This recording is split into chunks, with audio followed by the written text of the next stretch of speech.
우리 찬양대 찬양은 점점 무르익어 가는 것 같아요. 듣고 있으면 참 은혜가 되고, 사실은 그렇습니다. 사실은 찬양대 찬양이라는 게 어떻게 시작됐냐면, 저 하는 건 안 되겠네.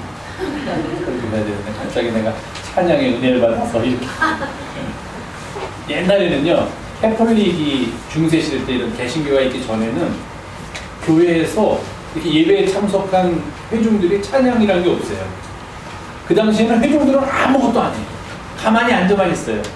그러면은 사제가 나와서 성경 말씀도 이렇게 자기들이 쓰는 독일어에서 지금 독일에서 예배를 드린다고 해도 독일어로 번역된 성경이 없기 때문에 독일어로 읽지 않고 라틴어로 된 성경을 읽었어요. 그럼 앉아있는 사람은 어떻게 됩니까? 무슨 말인지 하나도 모릅니다. 왜? 독일 사람들이니까. 그 사람들이 다 전문적인 라틴어를 배우지 않았고 사제들만 배웠기 때문에 사제들은 라틴어를 읽고 해석할 수 있는 능력이 있는데 보통 사람들은 없으니까 사제가 뭐라고 라틴어로 성경을 막 읽으면은 그러려니 아멘 그냥 그러고 있는 거예요. 성찬을 해도 다 쳐다만 보고 사제들이 예수님의 떡 먹고 사제들이 예수님의 피 마시면 그거로 내가 성찬에 참여하게 되는 거예요. 찬양이라는 것도 없었어요. 그러다 보니까 찬양이 없이 예배가 이루어질 수 없으니까 어떻게 했냐면 저 뒤쪽에 그리고 2층에다가 지금 말로 하면 2층에다가 찬양대석을 마련해 놓고 찬양대가 찬양을 한번 불렀어요. 거기서 찬양대만. 그리고 이런 지금 같은 찬양이 아니라 그레고리안 찬트라고 해서 이렇게 되는 그런 찬양을 불렀어요. 뒤에서. 그럼 그 찬양 한번 들으면 끝이야. 예배에 참석한 사람들은. 이제 그러다가 이제 그게 점차 바뀌어지고 종교개혁이 되고 뭐 이렇게 흐름이 되면서 지금같이 이제 성경이 종교개혁에서 그러니까 마틴 루터라는 사람이 종교개혁을 하면서 제일 처음에 한 일이 뭐냐면 성경, 라틴어로 되어 있는 성경을 루터 같은 경우는 자기의 언어인 독일어로 번역하는 일을 제일 먼저 했어요. 왜? 모든 사람들이 다 성경을 읽을 수 있도록 하기 위하여. 근데 그전에는 왜 못하겠냐면 사람들이 성경을 마음대로 읽게 되면은 자기 마음대로 해석을 하고 성경을 잘못 이해를 해야 되는데 거기다 3을 더해가지고 오해를 해서 자기 마음대로 막 성경을 해석하고 성경을 읽고 하는 일이 벌어질까봐 그 이전에는 성경을 사람들이 이해할 수 있는 그 나라의 언어로 번역하는 일을 하지 않았다는 거예요. 찬양도 마찬가지예요. 근데 그런 역사적인 흐름 속에서 우리가 지금도 캐톨릭에서도 그렇고 개신교에서도 그렇고 이렇게 예배 중에 이제 찬양을 부르는데 원래 시작은 그거였어요. 지금은 우리가 처음부터 끝까지 막 찬양도 두세 번씩 부르고 예배 전에도 찬양 부르고 하지만 그 당시에는 찬양이라는 걸 부르고 싶어도 못 부르고 그렇게 한 번 딱 이렇게 찬양대가 나와서 불러주는 찬양을 들으면서 은혜를 받고 그래서 그 받은 은혜를 중심으로 해서 사제의 강론을 듣고 물론 그때는 사제의 강론이라는 게 그렇게 중요하지 않았어요. 캐톨릭에서는. 그리고 난 다음에 하는 성찬 예식이 가장 중요한 예배 의식 중에 하나였죠. 이제 그런 흐름 속에서 우리 이제 프로테스탄트 개신교에서는 이렇게 찬양을 하면서 우리가 같이 하나님께 예배를 드리는데 찬양은 그것 자체만으로도 의미가 있고 찬양은 그 자체만으로도 우리에게 참 감동을 주는 일이에요. 그래서 지금은 그러죠. 목사들이 나와서 이제 설교를 하기 전에 교우들이 먼저 찬양을 듣고 마음을 열어놓고 그리고 말씀을 함께 나누게 되면은 훨씬 더 말씀의 깊이 속으로 우리가 들어갈 수 있고 그냥 차가웠던 마음으로 말씀을 받아들이는 것보다는 따뜻하게 높고 열린 마음으로 말씀을 받아들이는 게 훨씬 더 받아들이기가 쉬운데 그런 역할을 하면서 우리들에게 하나님의 사랑, 하나님의 영광 또 우리의 이 땅에서의 삶을 전해주는 게 찬양이에요.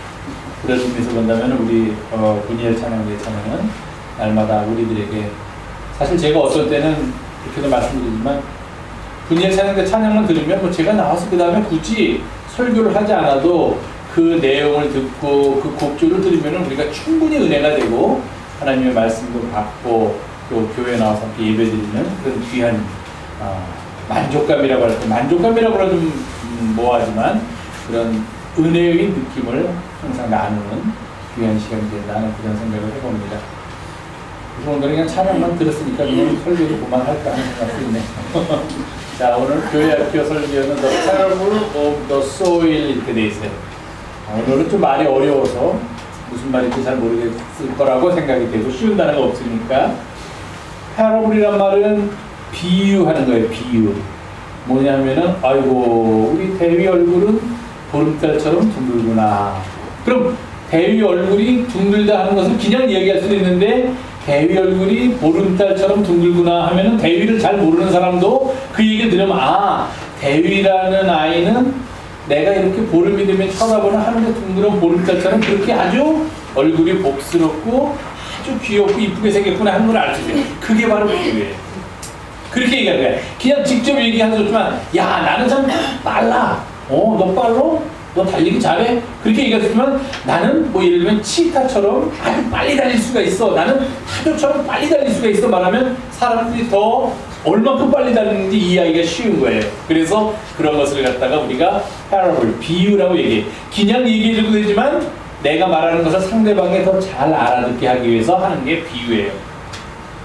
자, 목사님이 한번 물어볼게요. 혹시 학교에서 자연이라고 그러나 과학이라고 그러나 뭐 그런 시간이 있죠. 자연 아니면 과학. 에?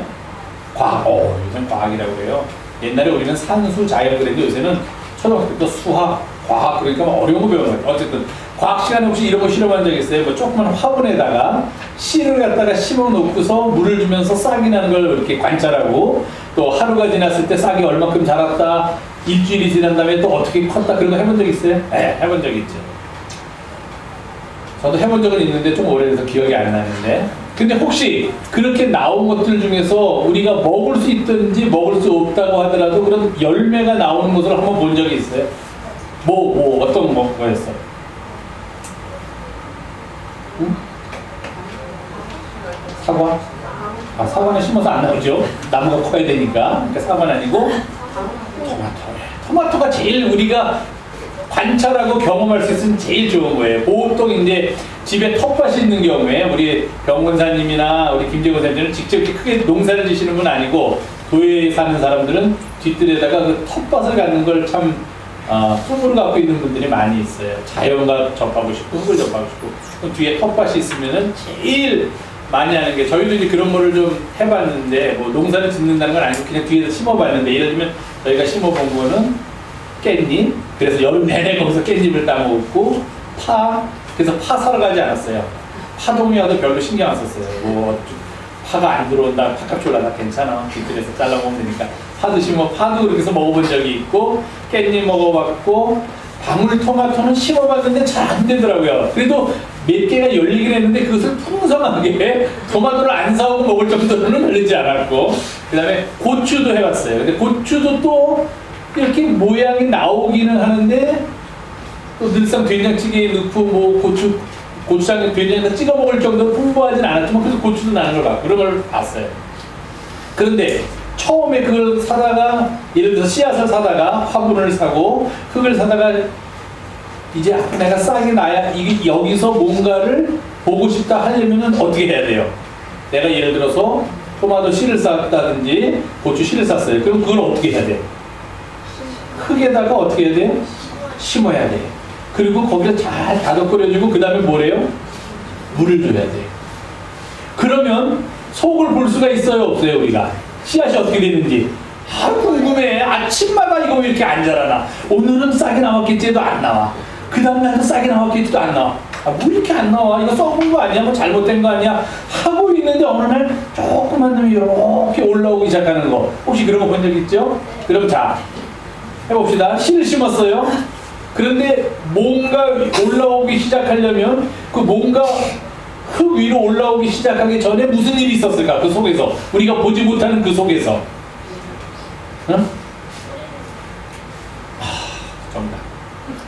뿌리를 내렸어요. 속에서 그 씨가 그걸 만약에 이렇게 투명으로 하고 흙도 투명이면 근데 투명 흙은 없는 것 같아요. 화분은 투명으로 할 수 있겠는데 흙은 투명 흙이 없어서 잘 우리가 눈으로 육안으로 보기 어렵지만 상상을 한다면 그 씨를 심었더니 예를 들면 콩을 심어서 이렇게 요 동그란 걸 하나 심었더니 거기서 뭔지 모르지만 뭐가 뿌리가 나왔을 것 같고 밑으로는 그리고 위로는 뭔가 올라오면서 내가 흙을 이만큼을 덮어줬는데 이만큼 덮은 흙을 뚫고서 지금 뭔가 올라왔다 하는 것을 우리가 생각할 수가 있어요. 뿌리가 나오고 그 다음에 밑으로 자라면서 또 어떻게 자랐냐면은 위로 자랍니다. 그래서 결국은 어떻게 해요?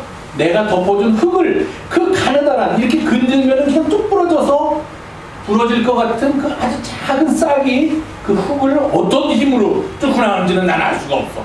그 흙을 뚫고 우리가 볼 수 있는 만큼 올라왔어.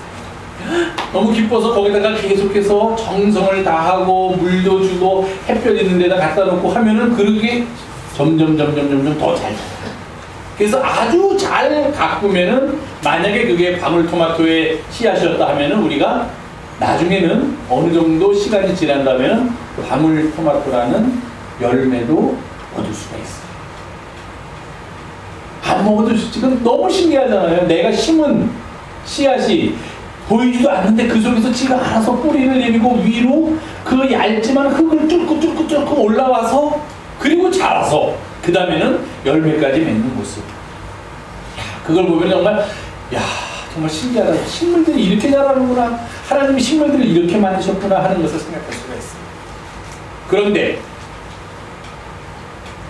여러분이 열심히 심었는데 그리고 정성을 다해줬는데 물도 주고 햇볕도 주고 청소를 다 했는데 안 자라. 안 나와.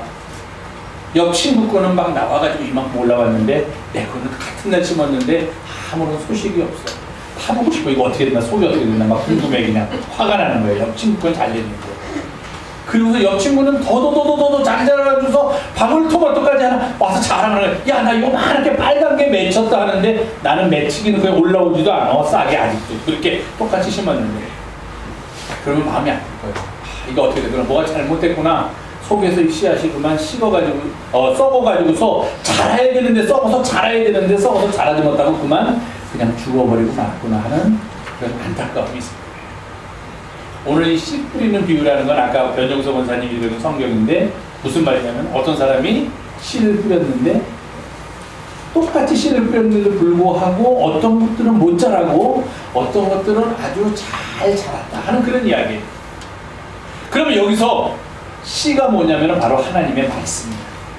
하나님의 말씀이 여러분들 안에 들어가면은 하나님이 언제 기뻐하냐면 하나님의 말씀이 여러분들 안에 들어갔는데 어떤 사람한테서는 그게 잘 자라가지고서 결실을 맺게 되는데 어떤 사람은 하나님의 말씀이 들어가기 전이나 들어가거나 만약에 똑같다 그러면은 하나님이 마음이 아픈 거예요. 쟤는 내가 왜 저렇게 씨앗을 뿌려주고 정성을 다해서 저것을 가꾸고 길렀는데도 불구하고 왜 아무런 변화가 없을까 하는 그런 생각을 하시게 됩니다. 그러니까 우리는 다 항상 어떻게 살아야 되냐면은 우리가 하나님의 말씀이라는 씨앗을 받아들이는 우리는 땅이 하다. 땅.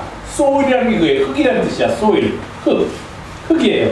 그럼 우리 속에 하나님의 말씀이 들어오면 어떻게 해야 돼? 그 말씀이 뿌리를 내리고 그 말씀이 또 가지가 나고 줄기가 올라와서 가지가 나서 거기서 열매를 맺는 그런 삶을 살아야 된다 하는 게 바로 오늘 얘기한 씨 뿌리는 비유에 나온 하나님의 말씀이에요.